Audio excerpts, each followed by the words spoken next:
আজিৰ ভিডিঅ'ত আমি ক্লাছ 10 থকা অঙ্কন কনস্ট্ৰাকশন চেপ্টাৰ 11 এক্সাৰসাইজ 11.1 ৰ 1 নম্বৰ কুৱেশ্যনটো আমি অঙ্কন কৰিম। ইয়াৰ 1 নম্বৰ কুৱেশ্যনটো কি কৈছে 7.6 সেন্টিমিটাৰ দৈৰ্ঘ্যৰ এডাল ৰেখাখণ্ড অকা আৰু ইয়াক 5:8 অনুপাতত ভাগ কৰা আৰু ভাগ দুটা আমাক জুকিবলৈ কৈছে। এতিয়া অঙ্কন বুলি ক'লে আমি কিহেৰে অঙ্কন কৰিম? এতিয়া আমি প্ৰথমে 7.6 সেন্টিমিটাৰ দৈৰ্ঘ্যৰ এডাল ৰেখাখণ্ড আঁকিম। মানে আমি স্কেল ব্যৱহাৰ কৰিব লাগিব। এটো স্কেল আৰু এটো ব্যৱহাৰ কৰিব লাগিব আৰু পিছৰখিনিত আমি কোণমান যন্ত্ৰও ব্যৱহাৰ কৰিব লাগিব। প্ৰথমে আমি চোৱা অঙ্কন প্ৰণালীত কি হয়, প্ৰথমে আমি আঁকি যাম আৰু তলত অঙ্কন প্ৰণালীটো আমি লিখি যাব লাগে। এতিয়া চোৱা প্ৰথমে কি কৈছে আমাক 7.6 সেন্টিমিটাৰ এডাল ৰেখাখণ্ড আঁকিবলৈ কৈছে। সদায় স্কেল পাতটোৰ সদায় আমি 0 ৰ পৰা এটো আমাৰ 0 ৰ পৰা স্টাৰ্ট কৰিব লাগে। এটা 0 ৰ পৰা স্টাৰ্ট কৰিলে আমাৰ কিমান হয় চোৱা প্ৰথমে কিমান 7.6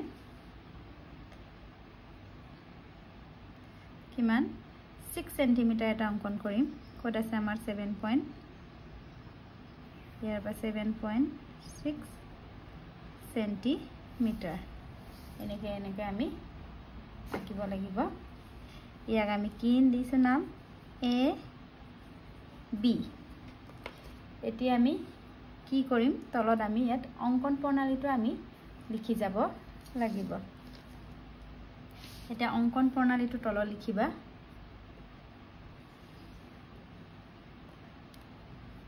এটো আছে আমাৰ অঙ্কন প্ৰণালীত আছে আমি তুমি কি কৰি গৈছা এটো আমি লিখি গলে হল। আমি কি লিখিছো 1 নম্বৰ 7.6 সেন্টিমিটাৰ দৈৰ্ঘ্যৰ AB আমি নামকৰণ কৰিছো AB বুলি এডাল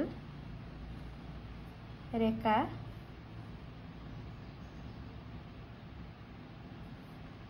অঙ্কন কৰা হল বা অকা হল বুলি লিখিলে হল। তাৰ পিছত আমি কি কৰিম AB ৰ লগত সংযোগ হোৱাকৈ আমি এটা সূক্ষ্মকোণ এতিয়া AB ৰ লগত সূক্ষ্মকোণ হোৱাকৈ এটা AX এডাল আমি ৰশ্মি অঙ্কন কৰিম। সূক্ষ্মকোণ মানে হৈছে আমাৰ 90 ডিগ্ৰীতকৈ সৰু। ইয়াৰ পৰা আমি এটো আমাৰ সূক্ষ্মকোণ এটা আঁকিম।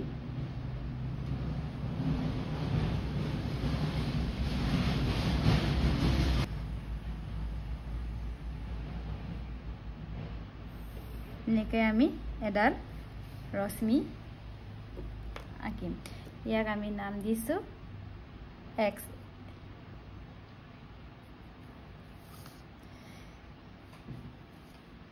আকৌ আমি অঙ্কন প্ৰণালীত লিখিম।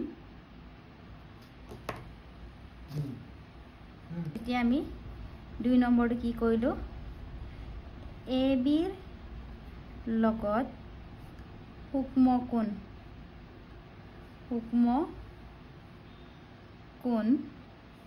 হোৱাকে AX এডাল ৰশ্মি টনা হল। আমি AB ৰ লগত সূক্ষ্মকোণ হোৱাকে এডাল AX ৰশ্মি টনা হল। আকৌ আমাক প্ৰশ্নটোতে কি কৈছিলে 5:8 অনুপাতত ভাগ কৰা হৈছে। আমাৰ কিমান আছে 5:8 এই দুটা যোগ কৰিলে আমাৰ কিমান 5 + 8 13। এতিয়া আমি কি কৰিম AX ৰেখাত মুঠতে কেইটা বিন্দু হল আমাৰ 13টা বিন্দু অঙ্কন কৰিব লাগে। কেনেকৈ অঙ্কন কৰিবা এটো দেখিছা নহয় এই কাটা কম্পাসটোৰে তোমালোকে ইয়াৰ একো মাপ নাই কিমান তোমালোকৰ নিজৰ সুবিধা মতে ললে হল। মই যেনিবা ইয়াৰ পৰা লৈছোঁ এটা এ বিন্দুৰ পৰা কি কৰিবা এইটো আমাৰ এ বিন্দুটো এইটো 1 আকৌ ইয়াৰ পৰা 2 3 4 1 2 3 4 5 এইটো আমি হিলাইলি কৰিব নালাগে যেনেকৈ আছে তেনেকৈ লৈ যাব লাগে 6 7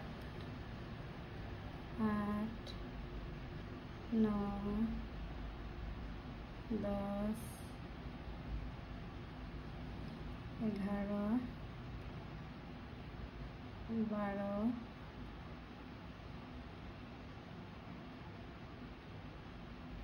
13 আমাৰ কেইটা বিন্দু আছিলে আমাৰ 5 + 8 তো প্ৰথমে প্লাস কৰি 13টা বিন্দু আমি এনেকে আঁকিব লাগে ইয়াক আমি নামকৰণ কৰিম এটা আমি কি কৰিলে আকৌ লিখিম আমি ইয়াত আমি 13টা বিন্দু আঁকাৰ পিছত আমি ইয়াত কি নাম দিম A1 A2 A3 A4 A5 A6 A7 A8 A9 A10 A11 A12 A13 আমাৰ কিমান আছিল বিন্দু 13টা বিন্দু আছিল এতিয়া আমি কি কৰিলো এটা আকৌ আমি অঙ্কন প্ৰণালীত লিখিম এটা 3 নম্বৰ অঙ্কন প্ৰণালী 3 নম্বৰ আমি কি লিখিম x ৰেখাত কেইটা বিন্দু আমাৰ 13টা বিন্দু অঙ্কন কৰা হল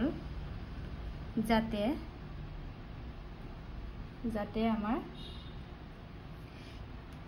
এই A1 তো আমাৰ সমান হয় A1 আকৌ A1 A2 সমান তেনেকে A2 A3 সমান ডট ডট লাষ্টৰ আমাৰ A12 A13 আমাৰ গোটেইখিনিয়ে আমাৰ সমান আমি তেনেকে লিখিব লাগে নেক্সট আমি কি কৰিম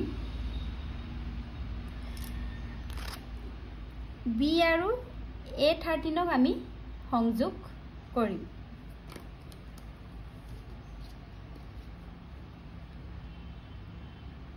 কোনটো সংযোগ কৰিম আমি B আৰু A13 তো আমাৰ কোনটো এটুক আমি সংযোগ কৰিম এতিয়া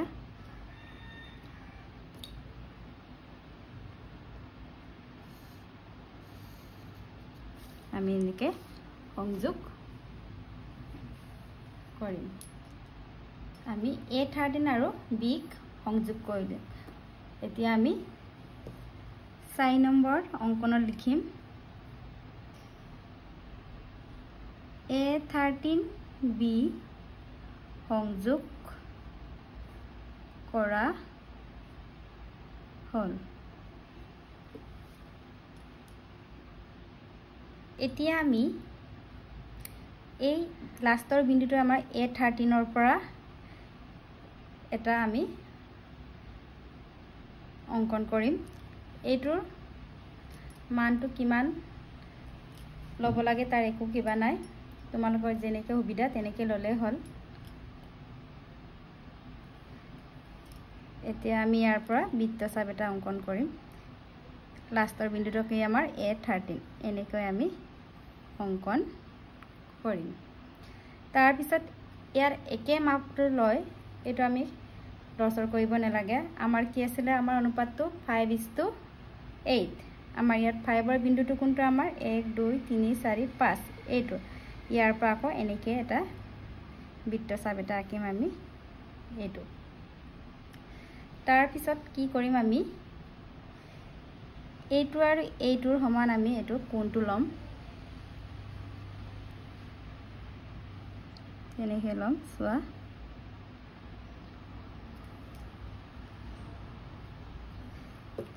এই দুটাৰ এইটো আৰু এইটোৰ সমান হোৱাকে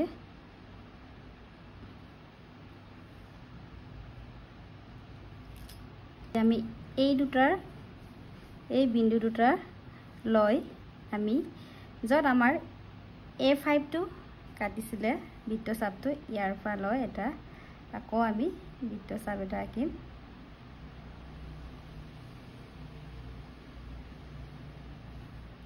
এনেকৈ আমি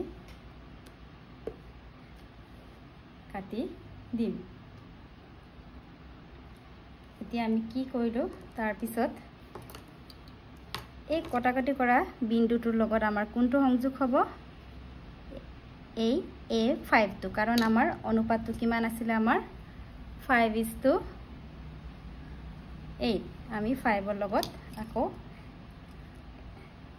এই কটাকটি কৰাটো আমি সংযোগ কৰিম কেনেকৈ সংযোগ কৰিম আমাৰ A5 টো এইটো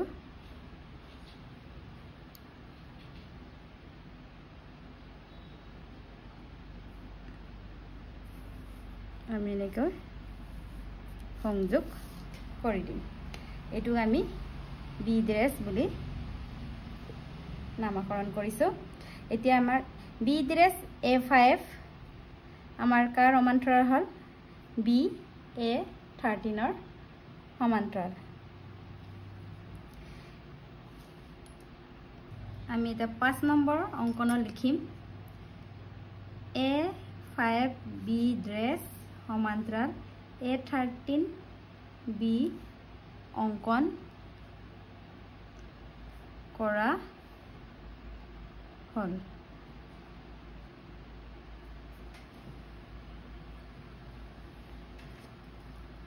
আৰু এই বি বিন্দুটোৱে আমাক AB 5:8 অনুপাতত ভাগ কৰিছে আমাক কি দেখাব কৈছিলে 5:8 প্ৰশ্নটো আছিল আমাৰ 5:8 ৰ অনুপাতত ভাগ কৰা তেতিয়ালে আমাৰ বি ড্ৰেছ বিন্দুটোৱে আমাক AB 5:8 অনুপাতত ভাগ কৰিছে লাষ্টত আমি লিখি দিব লাগে এটাকে বি ড্ৰেছ বিন্দুটোৱে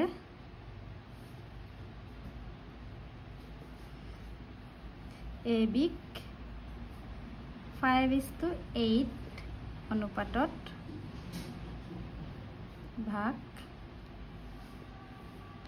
কৰে এইটোৱে হৈছে আমাৰ অঙ্কন প্ৰণালীটো এইটোৱে এৰ পৰা আমাৰ A5 লৈ কিমান আছে আমাৰ 5 আৰু 5 ৰ পৰা আমাৰ 13 লৈ আমাৰ 8 হৈছে এনেকৈ আমি অঙ্কন কৰিব লাগে একে প্ৰশ্ন এটা আৰু এটা এবাৰ কৰি দেখাইছো মই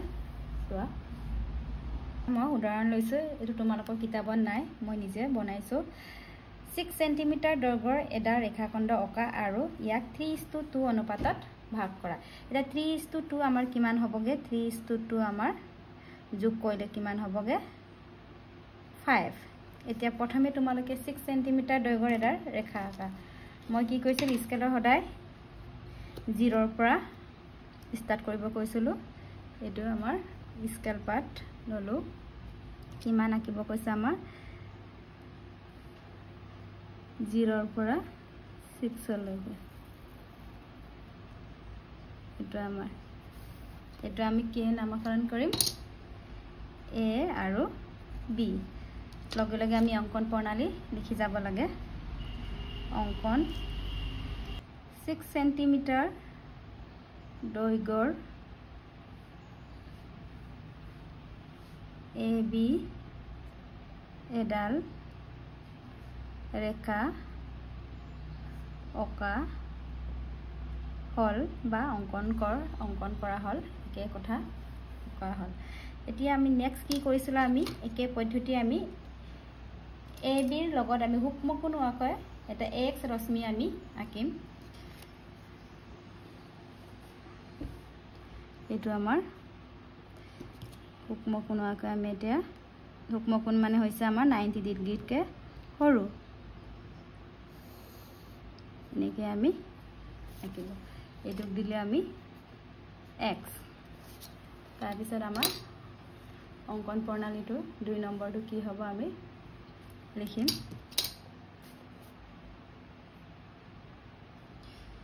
AB লগত সূক্ষ্ম কোণ হোৱাকৈ AX এডাল ৰশ্মি টনা হল।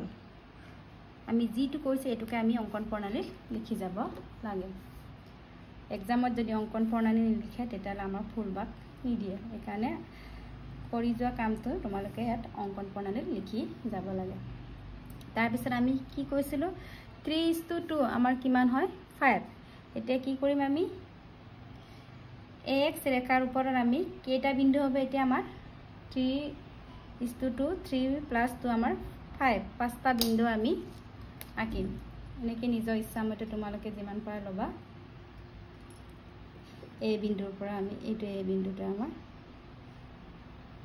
1 আকৌ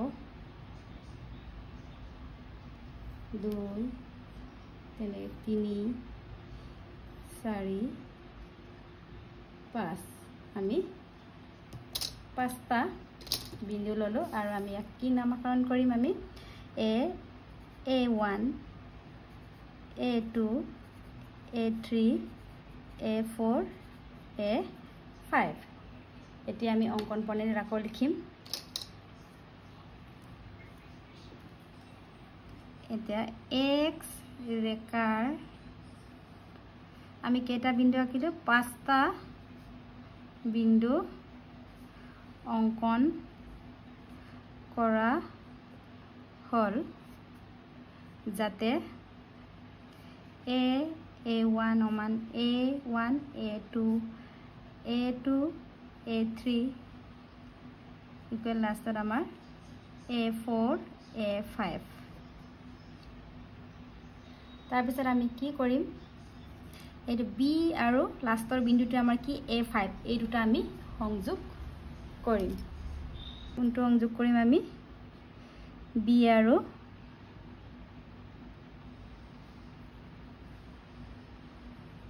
A5। এতিয়া আমি আকৌ অঙ্কন প্ৰণালীত লিখিম। 4 নম্বৰ অঙ্কন প্ৰণালীত A5B সংযোগ কৰা হল। তাৰ পিছত আমি কি কৰিম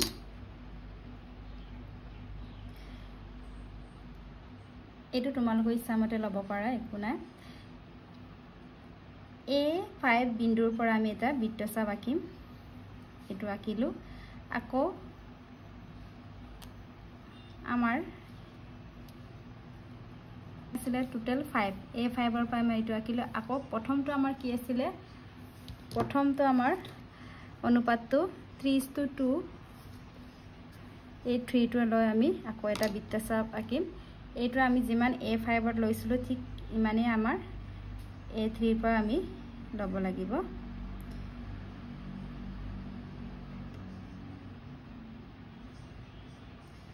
এনেকৈ আমি আকৌ বৃত্তচাপ এটা আঁকিলো। তাৰ পিছত আমি কি কৰিছিলো A5ৰ পৰা আঁকা বৃত্তচাপ বিন্দু দুটা আমাৰ এইটো আৰু এইটোৰ সমান এটা যোগ লম আমি এই কোণমাপ যন্ত্ৰৰ সহায়ত। আমি ইয়াত এই বিন্দু দুটা আমি যোগটো লৈ ইয়াত যত আমাৰ কাটিছিলে ইয়াৰ পৰা এই বিন্দুটোৰ পৰা লৈ আমি এনেকৈ কাটি দিম। কিন্তু আমাৰ এটা কটা নগল এইটো আমি আকৌ ইয়াত অকমান বহলাই দিমগে তেতিয়া কাটিব। এইটো যিমান পাৰে আমাৰ ডাঙৰকৈ আঁকিলে ভাল হয়।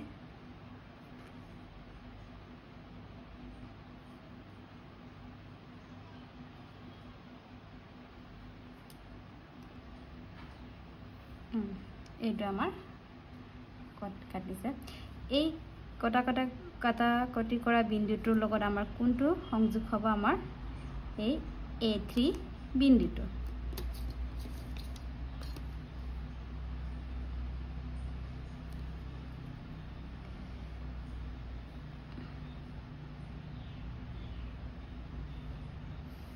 আমি তেনেকৈ সংযোগ কৰিলো আৰু এইটোক আমি কি বিন্দু দিছো B ড্ৰেছেৰে নামকৰণ কৰিছে। এতিয়া লাষ্টৰ আমাৰ 5 নম্বৰ অংকন প্ৰণালীটো কি হ'ব?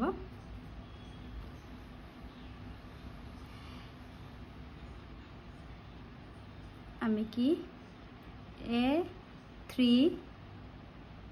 B dress A3 B dress সমান্তৰাল আমাৰ কি A5 B সমান্তৰাল হ'ব।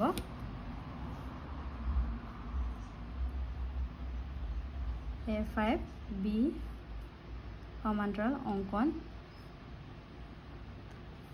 কৰা হ'ল। এতেকে B ড্ৰেছ বিন্দুটোৱে AB 3:2 অনুপাতত ভাগ কৰে।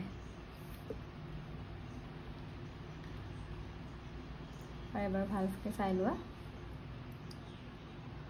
সদায় আমি যিমান সেন্টিমিটাৰ দৈৰ্ঘ্য আঁকি ল'ব লাগে, তাৰপিছত উক্মকণ হোৱাকৈ এটা ৰশ্মি আঁকিব লাগে, তাৰপিছত অনুপাত দুটা প্লাছ কৰিব লাগে। প্লাছ কৰি আমাৰ কেইটা বিন্দু পায়, এই বিন্দুৰ পৰা আমি এনেকৈ অংকন কৰিব লাগে। তাৰপিছত লগে লগে আমি অংকন প্ৰণালীবোৰ লিখি যাব লাগে। ইয়াৰ পিছৰখিনি মই নেক্সট ভিডিঅ'ত আলোচনা কৰিম।